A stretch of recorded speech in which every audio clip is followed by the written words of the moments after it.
Game over, man. Game over. You're gonna need a bigger boat. Why so serious? Roll out. I am Iron Man. This is a tasty burger.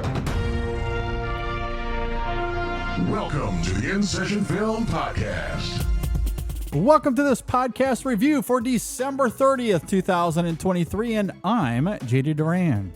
And I'm Brendan Cassidy. Hey, thanks for joining us, everybody, for a conversation on a movie that Brendan and I kind of talked about last year on the show. Kind of. The key word is kind of. Keywords, rather, is kind of. Yeah. Because we did a Steven Spielberg movie series last year, and the emphasis of that series was talking about his lesser-known films. We didn't want to get into the Jurassic Parks and, you know, the Jaws and those kinds of movies because they've been talked to death. We wanted to get into the lesser talked about Spielberg films. Yeah. And even though in that series we did review E.T. the Extraterrestrial, which was kind of that was celebrating that was celebrating an anniversary. Yes, so there was at least good timing there. Although we were tying that to the anniversary. We did joke about this a lot, JD, that the reason why we did that Spielberg series was really so we can give a 2-hour review to AI, artificial intelligence. Certainly part of it. Yeah, it was certainly part of it. Certainly part of it, among other great Steven Spielberg films. But yes, we did talk about The Color Purple, and that was a really fun conversation. Yeah. And so here we are, about a year later.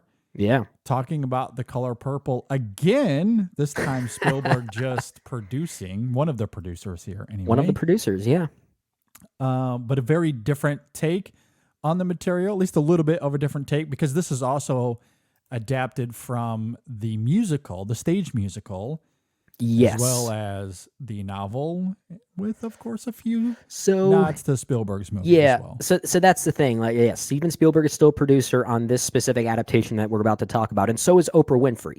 Yes. So knowing that, it helps establish that this really is not a remake or anything of that sort. It is a reimagining, although it really is, as you said, an adaptation of, from what I understand, the Tony-nominated musical that aired in 2005, I think, is when production started for that. Okay, yeah. And was also revived in 2015. So it's a very popular musical and it's had a lot of good history on the Broadway stage. We may talk a little bit about that because some of the people in this movie have played these characters before on the stage. Yeah, absolutely. So looking forward to getting into not just the film on its own, but perhaps the differences from Spielberg's film. I haven't seen the musical adaptation. The stage I have musical, not either. So that's a good disclaimer to start off with. But looking forward to talking about the music. Do want to note, we mentioned that Spielberg is a producer, Oprah as well, who of course starred. Did she win the Oscar? She was nominated. She was nominated. Just nominated? Yeah. Nominated for her performance in The Color Purple in 1985, but also returning as producers are both Scott Sanders and Quincy Jones. Correct. Yeah. Who were original producers on the 85 film as well. So correct. A tethering of all three, if you will. and the novel, of course, that all this is based on as well. Yep. Okay. With that laid out, shall we get into it? Let's talk about The Color Purple again. Yeah, again. All right, this is directed by Blitz Bazawule, and it stars Fantasia Barrino, Taraji P. Henson, Danielle Brooks, Coleman Domingo, Corey Hawkins, among others that come and go throughout the film. Mm-hmm. If you are not familiar with The Color Purple, you're probably not listening to this, but right. Just in case, a woman faces many hardships in her life, but ultimately finds extraordinary strength and hope in the unbreakable bonds of sisterhood. All right, Brendan, what did you think about this rendition of The Color Purple? It's been described as a reimagining of sorts, I believe, from many of the producers and the filmmaker Blitz Bazawule, as you're talking about there. But in many ways, that reimagining has been around for a while because this is adapting the Broadway musical that started in 2005, as we were saying, and really is meant to be more of a reflection of Alice Walker's original novel from 1982, which has had some controversy, especially in its depiction of not just abuse and violence and segregation, but even homosexuality, which I'm sure we'll talk about. And one of the things that was talked about was how this film was meant to be a bit more direct in some of those ideas. And that was sort of an obligation they had to tackle. And I'm glad the film exists in that regard. It's interesting because you and I have not seen the Broadway show, as we already stated, right? Yeah. But at the same time, it's kind of easy to decipher what made that show so great in the first place, because it's arguably what makes this movie good. The thing that makes this movie good is that it is such a great performance piece, right? As a performative piece, it really is quite stunning. And it mostly comes down to these performances: Fantasia Barrino, Danielle Brooks, Taraji P. Henson. I'm sure we'll talk about all of them. And many of them, as we said, they're no strangers to these characters. Fantasia has played Celie before on the stage, and Danielle Brooks has played Sophia in the revival in 2015, and I believe was even Tony nominated for it. So she is very familiar with this character and this performance. And of course, she's electrifying here, and we'll talk more about that, I'm sure. I like this movie really just because of what it's trying to do to reinterpret the material and really act as that performance piece. I didn't always love Blitz Bazawule's direction. I think at times the way the camera moves doesn't always capture the greatness of those musical numbers as I think it best could have. There are some wonky edits happening at times, and he's a pretty fresh face in the world of filmmaking nowadays, right? I think he only has maybe one feature film behind him outside of The Color Purple, but he did also work on that Beyonce piece, Black is King. He was one of the filmmakers there, so he's had some experience in the musical realm of things. But I think at times it does seem like there is a little bit of inexperience with regard to how he directs this, and I think it really might just be the one thing I'm a little iffy on. But where you find yourself landing here is really just around these performances. As a performance piece, this film is worth seeing, and I'm glad it exists to reinterpret the material in a new way that doesn't feel like it's trying to fix the Spielberg film. The Spielberg film still exists as its own thing, and you can watch it as a great companion piece to this. But I like how it chooses to interpret it in a way that feels more it feels more welcoming for our time and place nowadays. And I think that's where it functions at its best. Yeah, so I really liked this film quite a bit. I do think it has a lot of those first-time directory things to it, as you're talking about with some of the editing or how he stages the musical numbers. But I do like what he's going for on the whole. And I think first what he remedies, at least what I noticed, is, again, circling back to Spielberg's adaptation, one of the things that we opened that conversation with was how Spielberg's reservations, his timidness, his hesitancy, his hesitancy is indicative of the final product of that movie, because it does come off quite sanitized and cloy and a little bit schmaltzy at times. I don't see that with this film. Now, when it is there, because this is ultimately a musical, so there's going to be an energy to it that just isn't there, obviously, in the Spielberg version of it. Right. But I think as a musical that is also tackling these really hefty ideas and images that we see here, I think it actually blends or blurs those lines really well. Yeah, the tone is pretty consistent. I would at least say, like, it doesn't feel jarring. I agree, and that's why I don't feel the reservations that Spielberg had. You know, we can certainly argue about how sanitized the material is, but I think knowing what this was going to be as a musical, but also telling the story, I think it finds that middle ground quite impeccably. And there is a fervent artistry here that isn't hesitant at all.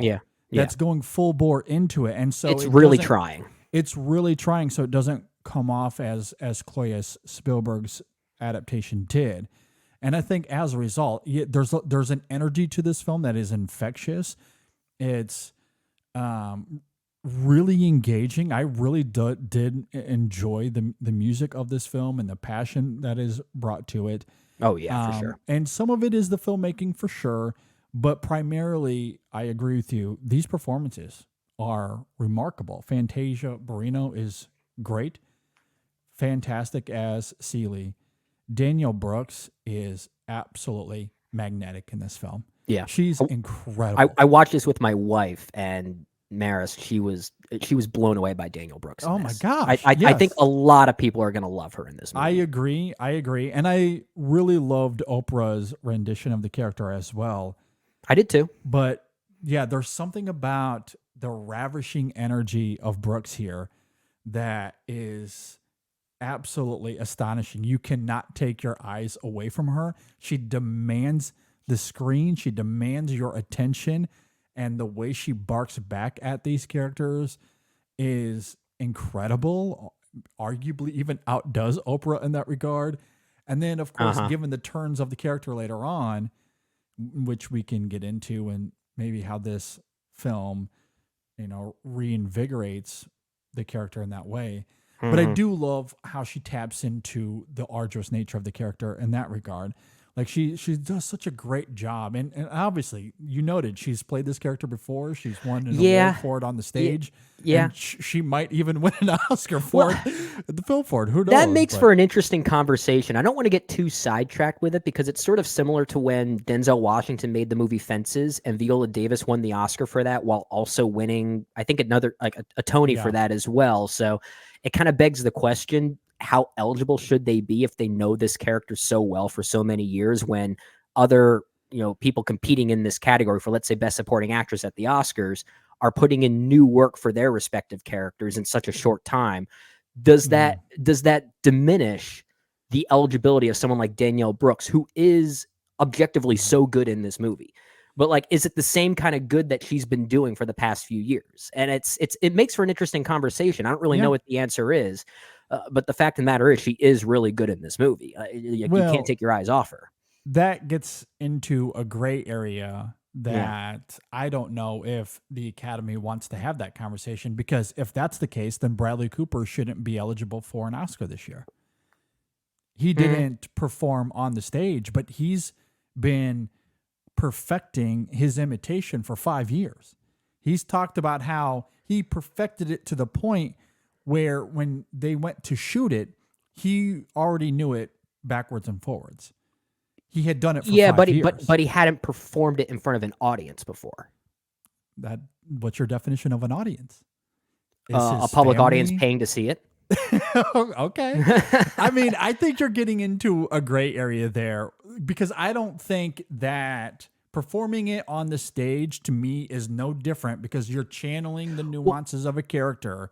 I don't care how you do it or who you do it in front of, but to me, that's no different than Bradley Cooper being Leonard Bernstein for 5 years. Well, and the other side of that too is how different of or how much of a challenge was it to transition that performance from the stage to the screen? Because it is a very different medium and a very different discipline, which is why maybe having seen the musical, if we had, we might be able to make that comparison more directly. Because if it is literally the exact same thing, I think that gray area becomes a little bit more black and white. But I don't really know. It's just, like I said, I don't want to get too sidetracked with this. I just think it's an interesting conversation because we've seen some of these instances happen before, where someone has played this part for many years, they play it in a different medium and still keep winning awards for it.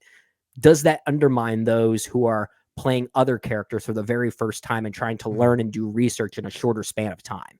Like it's just an interesting conversation to have. I think. Yeah. No, look, all the power to you. If that's how you feel, I think that's silly. I think it's silly. I think it's fascinating. Then, like, are we going to take away J.K. Simmons' Oscar because he portrayed that character before in a short film? Like, I feel like there's a lot of newness in that. Yeah, like I know. When you embody a character previously to whatever film you're getting into, it's going to give you an advantage, and that's been part of the whole absurd, absolutely stupid conversation around Bradley Cooper, because what are they comparing that to? Well, they're comparing that to Cillian Murphy. And how much time did he have to prep? Well, 6 months. Okay.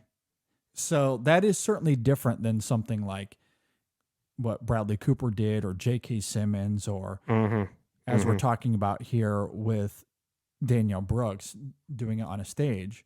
Maybe that makes Cillian Murphy's performance all the more impressive, that he only had 6 months to prepare, but certainly some leeway to get into the headspace of a character. Sure. Look, the longer you embody the character, it does give you a little bit of an advantage. Edge. For Yeah, sure. it does. It does. But I don't think you can put a limit on that, though, because then I think you make it way more complicated than it needs to be. Especially if it's the same performance. And I'm not saying that Danielle Brooks is giving the same performance on the stage as she's doing here, because I don't know the differences. I don't know how it transitions from the stage to the screen, because they are such different disciplines, right? Well, and that's why I'm saying I absolutely. don't know. But like I can assume there have been cases where actors have been on stage, did the exact same performance they did there as they do in a film, and it's just as well rewarded. And I think, maybe we should talk about that a little bit. I just think it's fascinating. And look, the one thing that stage performers often talk about is that you're not always going to get it on a night-to-night basis. The beauty of doing the stage play is that you're doing it weekly or daily. Weekly, and also in real time. So you've got to do it all in one sequence, right? So if you have a good run, you're doing it, 300 times, 500 times, depending on the run of the show. Yeah. You do it that amount of times. Yeah, there's going to be nights where maybe you're a little bit off. There's going to be nights where you're completely on. With film, you don't get 500 shots at it. Right. You get a couple of takes per scene, depending on who your director is. I guess if you're David Fincher, you get. If you're David Fincher, this 70,000. movie takes 7 years to make. Yeah, so it depends on the director. And if you're Terrence Malick, you don't even make the movie.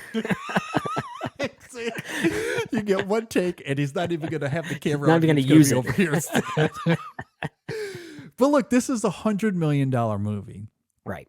Okay, I don't think that they're doing 17 takes per line of dialogue.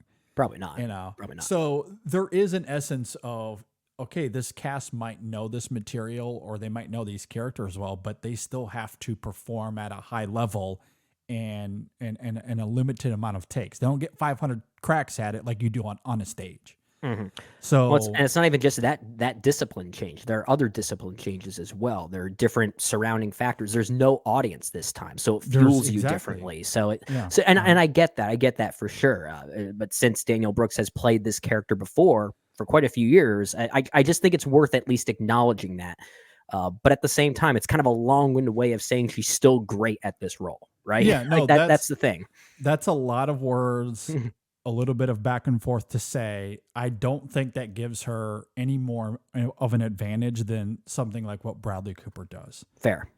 Or anyone that has any elongated time to prep. And that happens all the time, especially with movies that are heavily rewarded.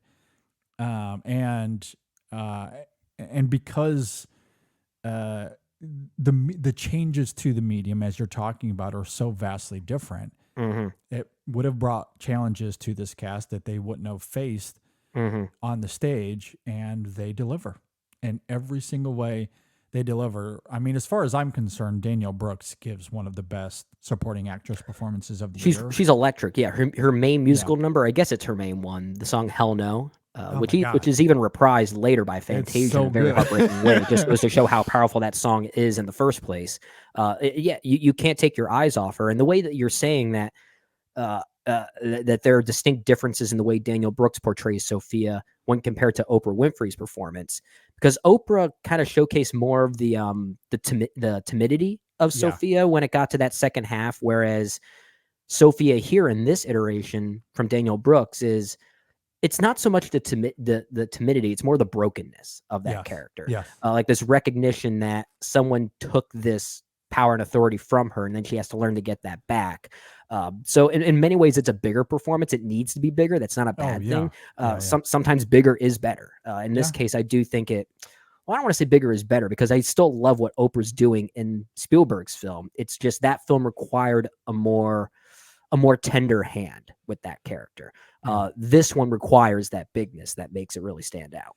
Absolutely. And because it's so loud and brazen early on, in a way that, again, is incredibly breathtaking to watch. Yeah. And I do think that Oprah channels this very well at the same time. I don't want to say that Oprah is so much lesser of a performer. That's certainly not the case at all. Right. But there is something about how loud and brazen the character is early on, that to see this stark transition and that brokenness you're talking about, where she's obviously distraught, very quiet. Yeah. But even in the middle of that stillness, there are a few moments of catharsis. I think about that moment in the jail when she starts to cry when Celie leaves. There's, of course, the iconic dinner moment we get later on that is fantastic as well. For sure. And I think she handles that transition impeccably. And it's a character that is, it's really great the way it's written on the page. But yeah, Danielle Brooks, her performance is just absolutely magnetic. Couldn't take my eyes away from her. No, absolutely. She's hypnotic almost. Really, everyone here is, to some degree, right? Like, there is something almost hypnotic about this film acting as a performative piece. Fantasia is, I think she's really good as well, channeling the I don't want to say timidity once again, but the insecurities of Celie, the uncertainty of how this character and how her uncertainty in the world is meant to fit in a world that's constantly changing, which makes that dinner scene even more powerful here than it might even be in Spielberg's film. If I have to make comparisons, I think that dinner scene is better handled here than it was in the previous film.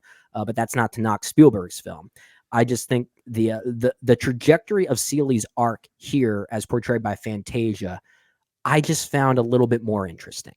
And maybe it is the musicality of it. Fantasia is such a great singer, and that's probably part of it as well. So that but I think the arc is handled in such a way, but I think Fantasia certainly brings that out. I completely agree. I love Fantasia Barrino here as well. A lot of the same traits that make her great in Spielberg's iteration, I think, comes through extremely well here in this film, with the musical numbers accompanying it. Absolutely. And I do like the addition of that here and what Barrino adds to the film musically. It's fantastic. And she taps into that timidity in a really great way that wonderfully contrasts a lot of the assertiveness that she shows later on in the film, and how that correlates to Coleman Domingo's performance in the Albert character here. The trajectory of that in Spielberg's, I think, is rendered extremely well here as well. Yeah, and the way it's handled in Spielberg's is still good. But again, like that film did require a more tender hand because of Spielberg's own insecurity with the material, right?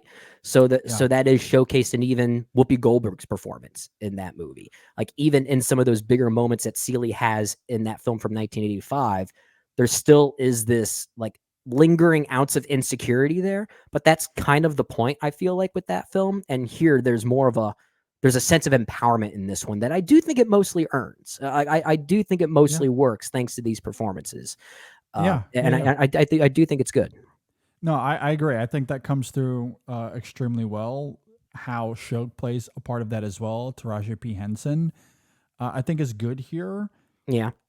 I don't know if the character is as engaging as that. Might be the one thing I would give the tick over to Spielberg's adaptation. I think I like the Shug character a little bit more there. I think I do too. I also think I prefer Danny Glover's performance as Albert in that film as well. But I think it's maybe it's less so the performance. I think it just might be more of the arc of Albert in that film felt more gradual to me than it does in this one. To me, this one felt a little bit more sudden, like it didn't really quite do enough of the work to get to that transitional point.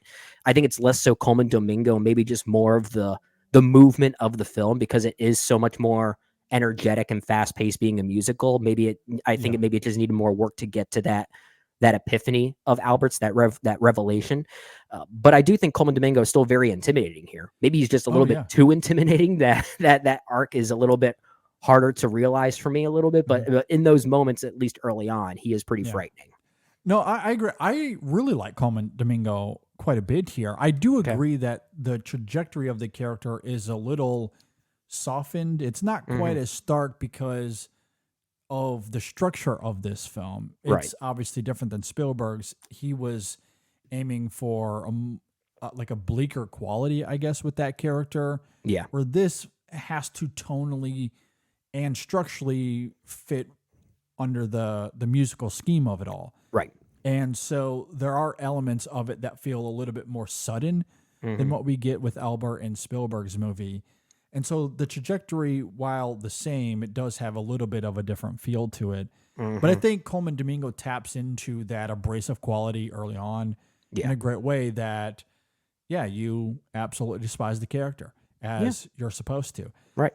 And then you get to those ending scenes, and I think he does a great job of tapping into this chaotic feeling that he's experiencing, this almost spiritual revelation that takes place that, you do buy into the empathy that he is starting to then demonstrate. Yeah. And while it's the turn isn't quite as stark, it's more of a rounded curvature, I guess, comparatively. But he has to do that though because of the musical nature of this film.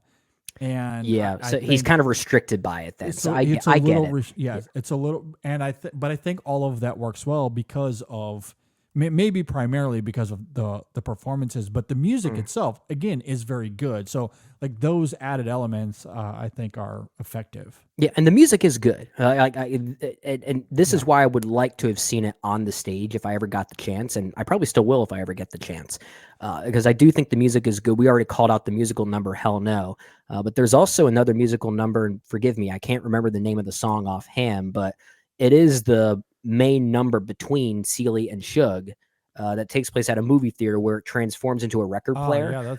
I'm kind of hit or miss on the musical numbers as far as the direction is concerned, but that one I think is very well handled. I think there's a vibrancy and a creativity to that one. I think it utilizes more long takes to capture everything more in camera. It's a lot smoother than some of the other ones by comparison, and I think it also does a great job distinguishing this film from the Spielberg film from 1985 by really emphasizing that relationship between Shug and Seeley as something a bit different, because Spielberg was a little bit shy to the perceived queerness, the homosexuality between those two characters.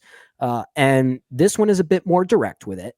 And it felt like it was obligated to do that. I'm glad that it does, because it does allow it to distinct itself, especially in our time and place in our our current social climate. I think it's more necessary to do that. But I do think the musical number there is certainly one of the more vibrant and creative ones in capturing that. I think there is a romantic side to it as well. Yeah.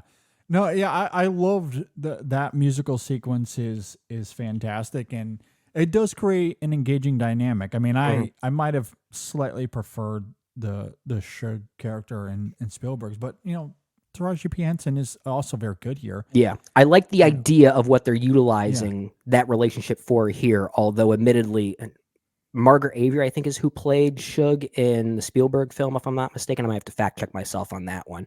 But I remember liking that performance more in Spielberg's film. But I think she's, I could be misremembering, but I feel like she's given a little bit more to do in Spielberg's movie than what she's tasked to here. Or perhaps it's the structure of this film that feels a little bit more restrained. I think it's just the quickness of it, the energy of it maybe tries to push that along a bit more. So it's, again, kind of similar to what we talked about just moments ago with Albert. The structure kind of limits the movement of those characters and the arcs of those characters sometimes. Because I feel like Spielberg's movie at least establishes the Shug and Albert connection a little bit better than what this film does. Sure. That's a slight nitpick though. I mean, on the whole, that is, I guess I say that to say, like, there are moments here where because of the structure of this film, the editing is a little choppy. But Yeah, on the yeah. whole, once we get into the heart of the scenes and especially the music, I mean, this film is vibrating It in is, a way yeah. that I do think is very engaging, that I love. Yeah, there are moments where it gets into one of my favorite things that an editor does with a movie is that they make a film almost feel like it's one continuous scene, even though you may have watched like 45 minutes and 5 scenes later, right? Yeah. There are times, as at least in the middle chapter, once we are introduced to Fantasia as Celie, I think the film takes on an energy that really starts to work. Yeah. When we're introduced to both Nettie and Celia as young sisters, that sequence is a lot longer here than it is in Spielberg's film, which feels more like a glorified prologue. But here it feels like here it's the entire first half. So then when the film starts really taking off and moving, when the main cast is introduced, it just moves. It just moves. And for a while, it's like I actually appreciated the movement of it. That's where I felt like Blitz Bazawule was really channeling something as a director that felt, okay, you've got a vision, and I kind of like what you're doing here. Yeah, I mean, I really like the production design here. Yeah. I do like the way the camera sways throughout a lot of these musical sequences. Perhaps it's a little jarring at times tonally because of how dour this film gets with its material. I didn't really mind that. Yeah, I mean, I think that's just a byproduct of this story. And but look, it's a musical, so there's going to be an element of that already. right. So it doesn't bother me. Like those kind of contrast, I certainly don't mind. You certainly I expect it to some degree, Yeah. I would imagine, walking into this, knowing that it's a musical. Yeah. But I think he does a great job of, making the production design of this film and making those musical numbers cinematically engaging. Even if the editing of it is a little uneven at times, I never found myself bored by this film. Knowing the material, knowing these characters, the trajectory of it, I found it all pretty engrossing. Yeah, it like I said, when it gets to that second half, it moves at a pace that I think mostly works in its favor. If there's any editing that I think is a little more questionable, sometimes it does come in the form of those musical numbers, because one of the things I love that any movie musical does is that it utilizes not just moving cameras, but longer takes to capture the choreography as best as it can. And this movie is mostly doing that, but then there are times it'll edit to some character insert shot before getting back to the choreography. And it just like, why did you do that? Why did you do that? And that does happen quite a bit. And that's really my only nitpick with some of the musical numbers as far as the editing and how Blitz maybe captures some of those. I think there are like improper edits and insert shots when they don't need to happen. But I at least admire the attempt to not mask the choreography like we see in some movie musicals, right? Like there's at least work being put on there from a choreographic standpoint, and it is trying to capture that for the most part. I do appreciate that. Yeah, and I think that's where the music itself makes up that gap for me quite a bit. Gotcha. Where you can, I guess, dissect its technical imperfections and the editing. And I don't disagree with what you're saying there. I think you could have this same conversation with something like Wonka that we talked about last week or a few weeks ago. But there's something about the music of that film, of Wonka, that I really enjoyed. It's like getting a hug from a giant teddy bear, from a Paddington bear, maybe. That Yeah, you feel just good Paul King'd inside. this, didn't you? Yeah, that just makes you feel good. So despite the imperfections of that movie, I was still able to enjoy myself. And I would say the same thing here, although I do think this is a more tightly constructed movie than something like Wonka. But the music of this film is so diverting, sometimes poignant and stirring, depending on the scene. But it's all done with extreme assiduousness that, despite the editing or despite a few things that just don't make sense, I was wholly captivated by what was happening, because the performances are great. And that, again, that is a big part of it. But the way the music itself is edited into this film, I think about that moment early on ish in the film between Harpo and Albert. There's some interesting back and forth between those two characters early on. Mm-hmm. And I do think from an editing perspective, it is a little jarring at times.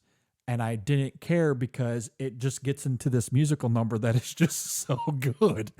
Like, yes, I'm having fun with this character. Yeah. Loving It might not always be consistent, but it's certainly not in the same realm as, let's say, like Chicago, for instance, right? The movie Chicago, where you have all this great choreography, this Bob Fosse choreography, and the movie just focuses on people's faces and close-ups and just edits like every other second. It's like why are you doing this? This is certainly not in that same camp. It's not that kinetic, and in that specific sequence with Harpo, Corey Hawkins is doing a lot of, if not everything, in camera.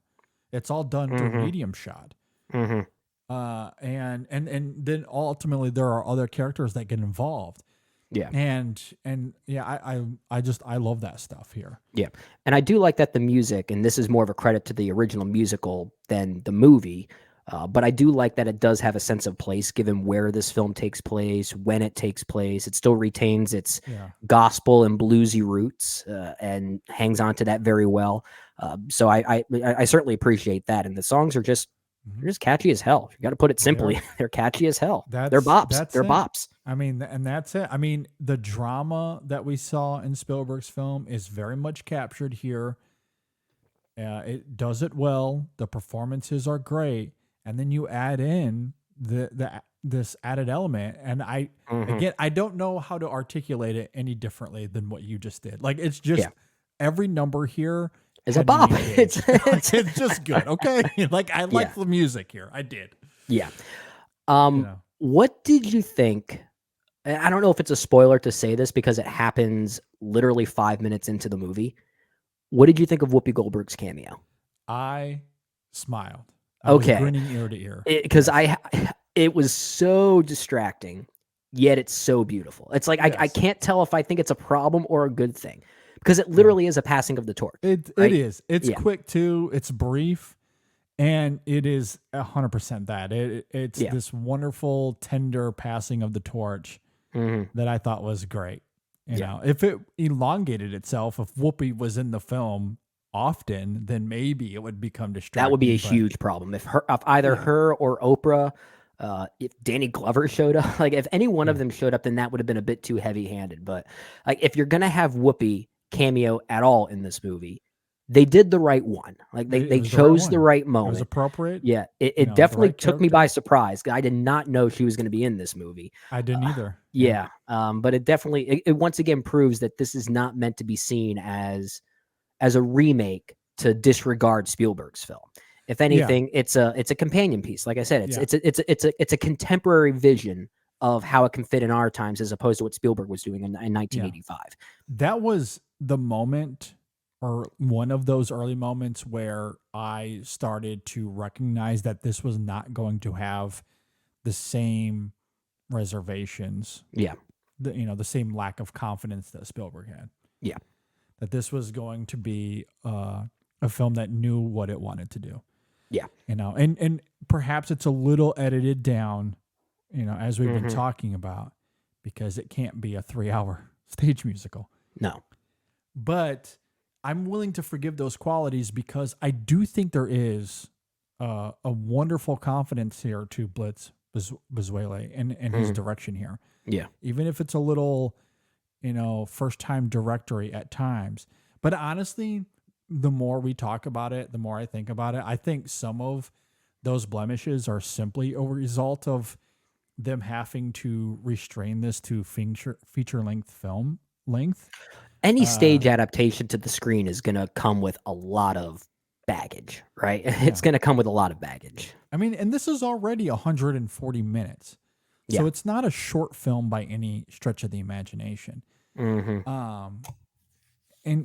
so like, yes, they do have to shrink it down a little bit. And as a result, there are some things that are a little baffling at times. But I think given that, that restraint, I mean, there's not much about his vision for this film and his direction that that I can really that I would complain about. I mean, if there are any larger complaints to be had, I think it comes down to, you talked about it earlier, the source material and the conversation around that. Yeah. That is applicable to Spielberg's film as well. Yeah. And that can also apply to this iteration. But it comes down to the source material and how people feel about that, which we haven't really talked about because it feels redundant given our conversation last year. Yeah. So apologies to any listeners out there that want us to delve into it. I do feel like this is almost a coda to that conversation. Well, it kind of has to be. And at the same time, we acknowledge we haven't seen this stage musical, but at the same time, we also haven't read Alice Walker's novel. So when you call it the source material, technically it traces back to the 1982 novel too, or at least what differences were there between Spielberg's film, which then lends itself to what differences between that film and the stage musical. And now it's this ripple effect. Where does it all end and begin?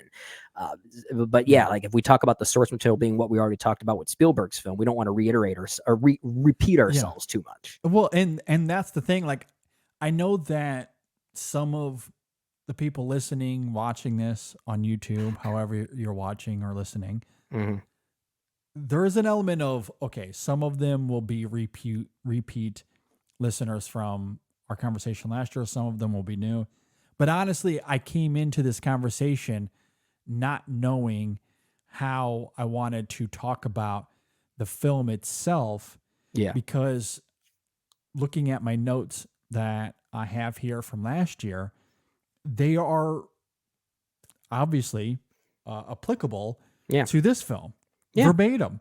Yeah. Do I really want to regurgitate those same thoughts? Is this a shameless plug to have everyone listen to our review of The Color Purple from 1985? Kind of, because I don't want to sit here and just say the exact same thing I did then. Maybe I could. Maybe that is what we should be doing. I don't know.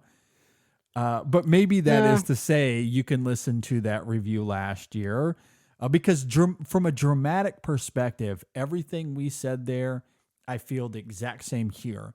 The big difference is obviously the music, and that's why I wanted to talk about that specifically. We spent a lot of time on that and the performances, these distinct performances we get in this film. So I guess one thing maybe we can say, and I don't think it's a fair question to ask because given that this is a musical, it automatically makes this experience so different than Spielberg's film, right? Yeah. But given what you're saying there, that some of the same reservations around the source material may still exist between how we talked about that film and how we may talk about this film. Do you have a preference between Spielberg's film and this one as far as like which one you think is a better crafted movie, which one you think actually does its story more justice? I don't want to say more justice because, like I said, we haven't read the book. So as far as it being a novel adaptation, we can't judge it on those merits. But as far as how these movies treat the story it's telling, do you have a preference between the two as far as what you think does a better job at it? Are they about the same, just for different reasons? It's a little bit of a cop out, but it's the latter there, right? Well, it's a little bit of both. I'm kind of leaning towards that as well. Yeah, I mean, I think about, let's say, the cinematography, the camera work. There are very few, if any, that can top Spielberg in that regard.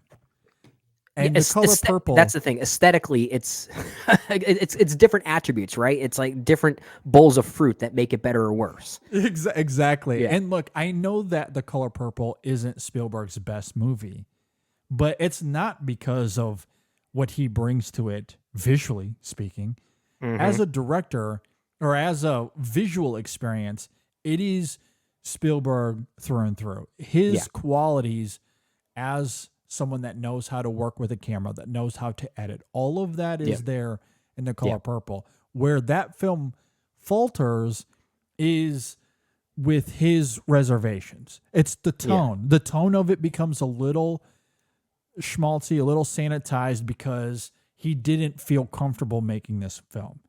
So you sense that in the final product, as we talked about earlier. But if you remove that from the conversation and you just look at the technical precision of it, it's a Spielberg movie. Sure. This iteration of it, it's a little bit of the opposite, right? Where, okay, it doesn't have the Spielbergian craft, but this is a film that has a lot of confidence, that isn't timid, that isn't trying to be this sanitized cloy. Yeah, and is more willing to acknowledge the darker places that Alice Walker's novel originally went. So you can at least admire it for those reasons too. Yeah, and you mentioned the Shug Seeley relationship, how that opens up a little bit more here. Yeah. So like this is a film that is embracing the material, that knows what it wants to be. It just lacks the Spielbergian craft. Yeah. But it's also doing something different than Spielberg as well, because it's going to be a musical, so it's shaped a little differently, as we've been talking about, and all of that I think works for the film's tone and its confidence. Right. So that's where it's, I can't really choose. It really is a mixture of. It is. It does some things better, and the other film also does some things better. Yeah. So I think they come out pretty much the same on the other end, just for different reasons. Like if I want to watch one that I think is more functioning as a film, I'm going to go to Spielberg's film. But if I want to watch this experience to experience it as an experience, if I'm going to use that word 3 times in one sentence, I might go to this one then. But there are things I think Spielberg's film is doing better. Like we talked about some of the performances there, like Margaret Avery as Shug. I think that performance is better, although I do admire the places that this new one goes, because I know it needed to go there. And at the same time, as timid as Spielberg may have felt about making that movie, I still really like the sincerity he brings to it. Like that movie still has a tender sincerity that I appreciate. I love the way that film also concludes. But then again, like I don't think I can compare the conclusions to these movies, because one ends with a big musical number, so it's gonna feel very different. Exactly. Yeah, exactly. And so, the feelings of like the fundamental emotions are the same, but the way you experience them is going to be obviously very different.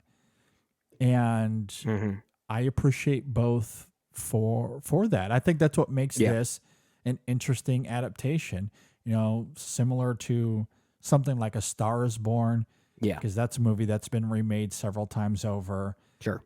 You could sit here and go, okay, well, it's been made before. It's been on the stage. The novel exists already. What can you bring to this film that is new and different?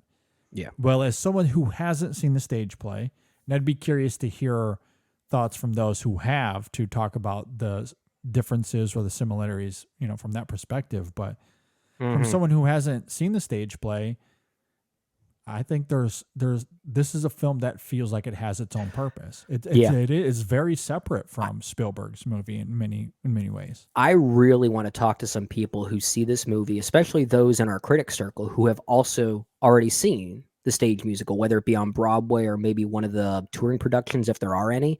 I've seen a few of our friends write letterbox blurbs for this movie who have seen the stage musical, and some of them are not too. They're not too positive on this movie, and a lot of it is maybe due to that transition from the stage to the screen. And I'd be interested to hear those reasons, because I obviously don't know them. I think there's a fascinating conversation there. No, and that's perfectly understandable. I've had that experience before. You see the stage play, and then you watch a movie version of it, and it's not going to be the same.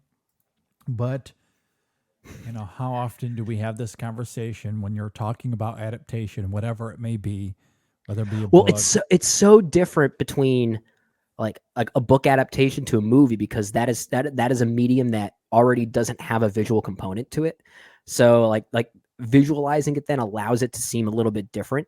And it also depends on what you want out of these adaptations. And we've talked about this before, JD, right? Like if one of my favorite books is being adapted to the screen and it is such an unfaithful adaptation, I'm going to be happy about that. I know some people get really upset about that, but that's not what I want to see. I want to see a new take on one of my favorite stories, because otherwise I can just reread the book again. And there's no reason for me to see it that way. But when you already have a visual medium, let's say with the stage, and then you're transitioning that to the screen, there's more to be critical of if it gets something wrong. So like it's a very different form of judging that but again, it's a fascinating exercise to really look at. Well, and also I would be curious to maybe hear from those that have seen the stage musical, but not Spielberg's movie. That to me is an interesting perspective here as well, because I haven't seen the stage musical. I don't know what they edited out for the movie. Right. However, having Spielberg in mind and somewhat fresh, right? Because we just talked about this last year. Yeah. That the dramatic element is very much intact. Like, I don't know where those criticisms are coming from, unless it's how the musical is staged. It's certainly not the performances. And the dramatic element, I think, is very much intact. As I was watching this film, nothing about it seemed off from watching Spielberg's movie. Like I was able to follow along. All the details are there. Everything makes sense. So what is the difference between this and the stage play that would make people feel a little reserved about this film adaptation? I don't know, because to me it is, like, dramatically speaking, all of the main elements from Spielberg's film are here. They're all here. They're still here. Yeah. So, like, as far as formula goes, dramatic formula, I do think this is taking, because it is another film adaptation, so maybe that's why they're drawing from Spielberg's film. He's also a producer here. Yep. But they're taking that formula, that script formula here, and then adding the music to give it a little bit more heft in that regard. The blueprint is still the same for the most part. The blueprint is the same. So, like, what are they taking from the stage play? Like, what's being edited out? What would drive that people to feel irked by this adaptation in that regard? Where's the intermission point? Like, because that's always a big thing when it comes to the stage. There's always an intermission, and it always happens at a crucial point to, set the stage for the new side of the story to come. And you can't really do that in a movie unless you're doing a 4-hour movie or something like that. Yeah, like, I don't, because to me, like, I struggle to find any extra criticisms from my, at least if we're looking at it dramatically, it's the same as Spielberg. Like, I feel the exact same. So, like, the difference is, which is what we opened up this conversation with, right, is the music and these specific performances. Yeah. That's all there is to really talk about, unless you want to regurgitate a conversation about the material. Yeah. But I don't. Again, I don't know. I mean, I wanted to talk about this as more of a musical and a new version of this story and how it functions as that. And primarily because we already had that conversation. And if our listeners wanted to hear that perspective, I think asking them to go back and listen to our Spielberg review makes the most sense. And not to sound a little bit, I guess, cruel about this, but I just personally wasn't as interested in having that conversation again. Like, I was more fueled to talk about this as a musical, and hopefully we succeeded at that. Like, I hope so as well. Look, if you want to hear us talk about the drama in more vivid detail, that's episode 473. 473. You can go back to the archive on your podcast app of choice, or go to the website insessionfilm.com. You can do a search there and you'll find it, or I'll just put a link to it in the show notes for this episode. I think that's a good, we can have that as like a coda of sorts, like you said earlier. I mean, long story short, I guess, I think both are good movies in their own respective rights. Just aesthetically doing different things, and sometimes they succeed and fail for different reasons. Like, that's really the long short of it, I guess. That's what it comes down to, for sure. Yeah. But that is to say, that's a lot of words for me to say. I liked this film because I liked the Spielberg version of it. Yeah. Again, same blueprint. The addition is the music, which, as I've noted, I'm a big fan of, and I love these performances. So, yeah. It has its blemishes for sure. It's not a perfect movie by any means. It won't end Right. up in my top 10, but I really liked it a lot. I thought Okay. as far as an adaptation goes, it has its own purpose that's different from Spielberg. I don't know about the stage play, but it's certainly different from Spielberg. So in film form, I don't think it's just a regurgitation. Sure. And I loved its newly formed identity for the most part. Sure. Yeah, I can agree with that. All right. Do you have any final thoughts? Anything else you want to note here? Oh yeah, I will say that I had no idea John Baptiste was also in this movie. Yeah, and that was role. Had no idea either. I think it was only surprising, not just because I didn't know, but I think we both just got done watching American Symphony not too long ago, or at least I saw it pretty recently. So it was still slightly fresh on my mind. So to see him show up, I was like, oh, John Baptiste, you're still doing more work in the film world. That's kind of neat. I love that he's still just John Baptiste. Oh yeah, like he himself, plays really. Grady in this movie, but he's more or less playing John Baptiste if he existed in the 1930s. Of course, he has to get up and sit at a piano and rock this piano solo. Love it. He has such a distinct personality that is incredible. It's just so good. I love John. Yeah, he's great. But yeah, that was a fun little surprise. I had no idea. Did not realize he was there. And it's also interesting, speaking of other films that are top of mind. I actually watched this film a few weeks ago. However, I just saw the Ava DuVernay film Origin. Yep, same which here. Stars Anjanae Ellis Taylor, who was also in this, and it's a pretty small role though, right? It's a small, that's what I was about to say. Like, I almost forgot she was in this until we were doing some prep for the show, and I'm like, oh my god, I just saw her great performance in Origin. And she's in The Color Purple. I just did not make that connection until just right now. So it's amazing. Yeah. I remember thinking about that as well. And that mostly came to mind because I think, you and I watched Origin pretty close together because I just saw that only a day ago as we're recording this. So I was like, oh yeah, she was in The Color Purple. I forgot about that. Yeah.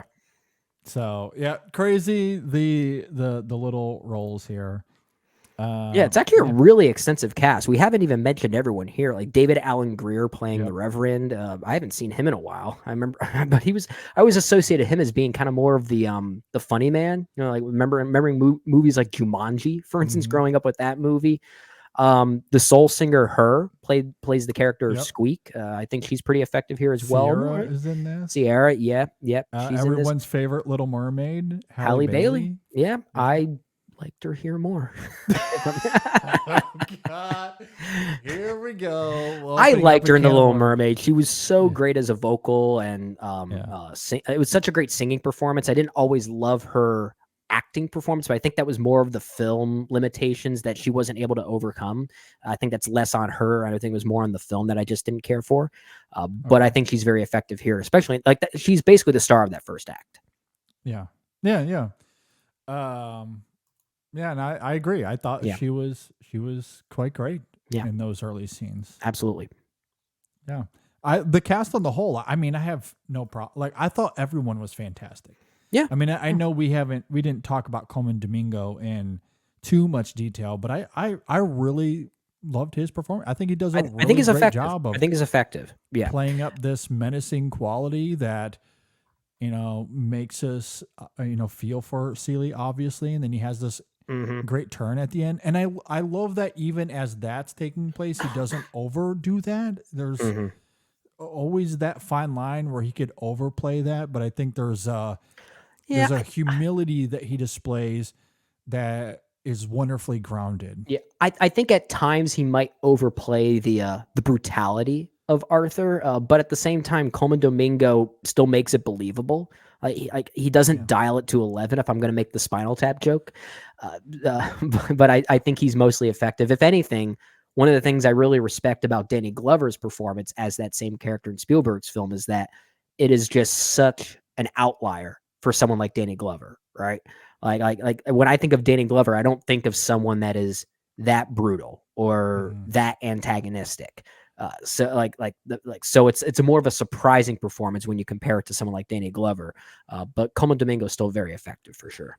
Well, it's a little jarring even for Domingo this year because this year just especially. a few months ago he was playing Rustin. So to have this turn, we've seen Domingo play shady or murky. Yeah, what was it? Before, Zola? Remember that Zola? film? Yeah.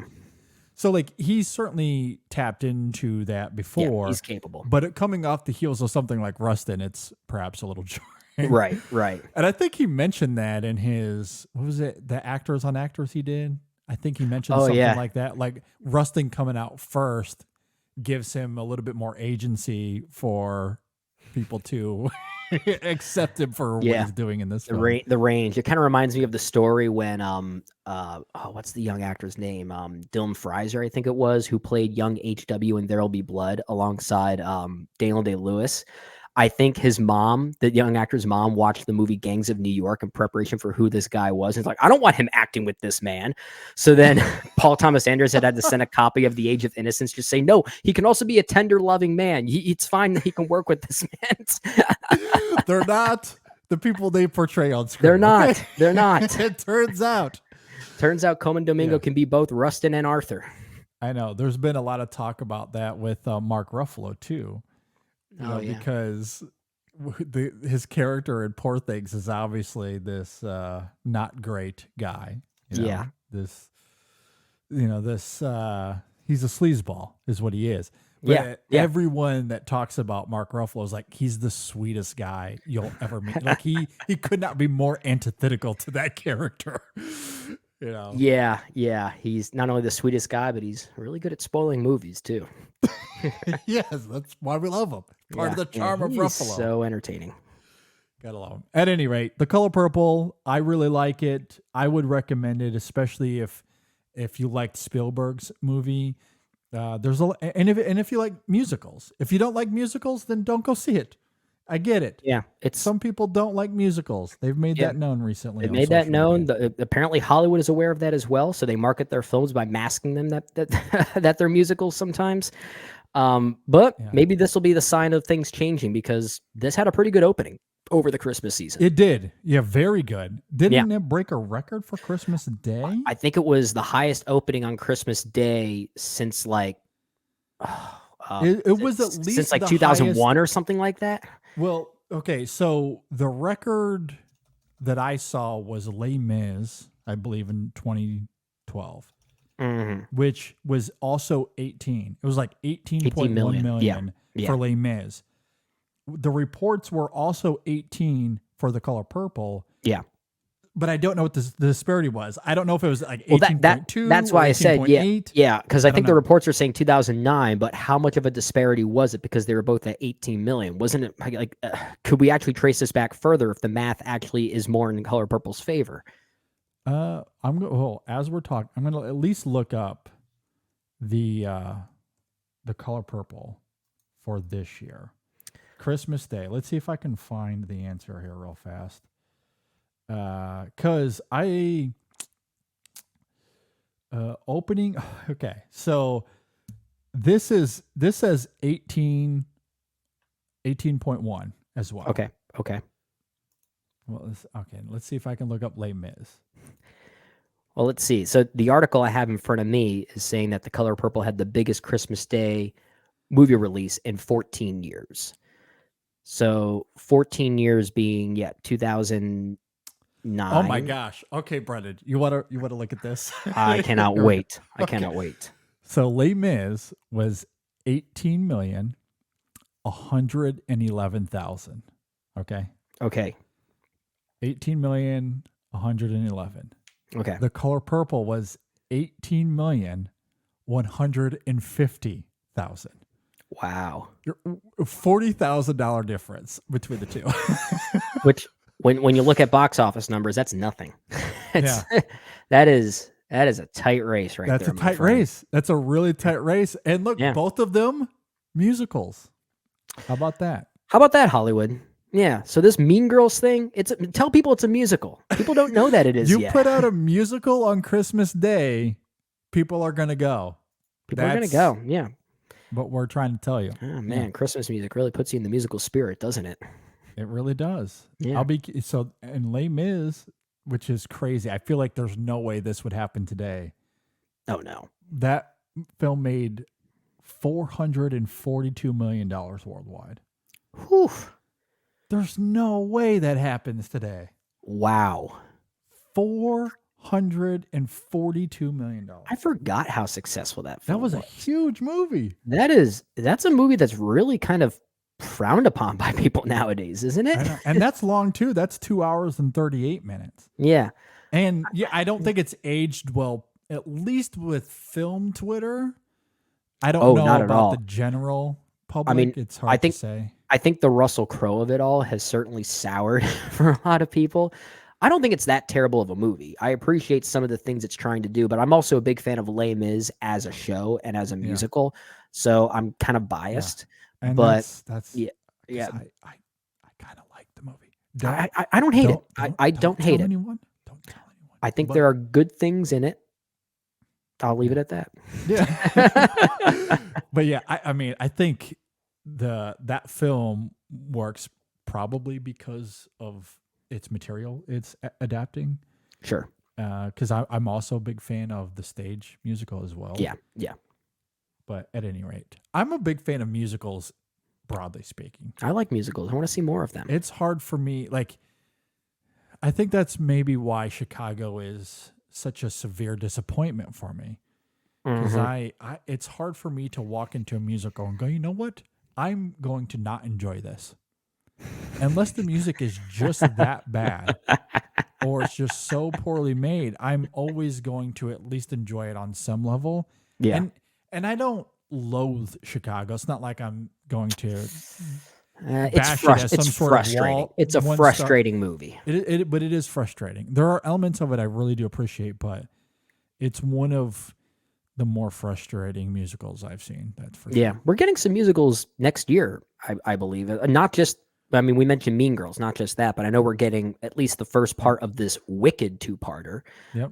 from the Deadpool same 3. director as In the Heights, which admittedly I'm not terribly looking forward to. I never really cared for Wicked all that much, so it's one that I just saw Wicked for the first time. Oh, you I liked did? it. You Yeah, liked I it? liked it. I like Yeah. the songs, but I never really cared for the story that much. Okay. Yeah, Fair enough. I was always a little hit or miss on it. Yeah. I mean, I enjoyed it. I mean, I don't know if it's my favorite musical I've ever seen or anything like that. Well, I think that's the thing enjoyed because it. it carries this reputation as being one of the most financially successful shows in all of Broadway history. So I think it kind of made me a little bit cynical about it when I saw it. It's like, Fair. oh, this is fine. That's it, really. It's but I think there are better shows. All right. Yeah, fair enough. But yeah, I enjoyed it. Yeah, that was the production. I think maybe that was the biggest takeaway for me. The production the design. theatrics is what makes it. theatrics The of it was musicality awesome. and the theatrics are great. Yeah. Yeah. That certainly is a talking point for sure. Yeah. At any rate, we've gone off the rails here at the end of this episode. We are no longer talking about The Color Purple. I apologize. Hey, it's a good movie. But it's a good movie. Recommend it. Go check it out. If you agree or disagree with anything we had to say, please leave a comment on Facebook, Twitter, Instagram. If you're watching on YouTube, leave a comment below. Subscribe to the channel, like the video, all that fun stuff. If you're listening on Apple Podcast or Spotify, please rate and review us there. Really helps out the show quite a bit. And am I missing anything? You can email us in sessionfilm@gmail.com. Is that it? Any final thoughts, Brendan? Before we get out of here? I'm just proud of myself. I didn't cough once during this episode. For listeners out there, and for especially watchers out there on YouTube, you may notice, why is Brendan wearing a hat and giant earmuffs? He never does that. Trying to keep warm. Battling a massive sinus infection right now. But I'm proud of myself for at least making it through this. I didn't think I was. I'm proud of you as well. You made it through wonderfully. Thank you. Also, just want to say I hope everyone had a great holiday. Even if you were sick like Brendan, we hope everyone had a great holiday. We'll have more reviews coming later this week. This is actually going to be a pretty busy week for us. Yeah. We will have the main show coming out this week as well, talking best scenes of the year. No small feat there. No. And then we're going to have more reviews. We got Ava DuVernay's Origin coming out, and The Iron Claw we'll have a review of, and J.A. Bayonna's Society of the Snow. All leading up to the In Session Film Awards in about another week or so. Yep. So be prepared. It's going to get crazy as we wind down 2023. We might need a full break after that award show. We might. I'm not even kidding. I think we might need to do that.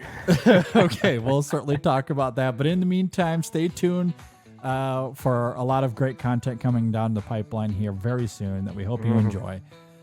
Thanks for listening. Thanks for watching, everybody. We'll see you next time on the In Session Film Podcast. Danielle Brooks got that Oscar coming.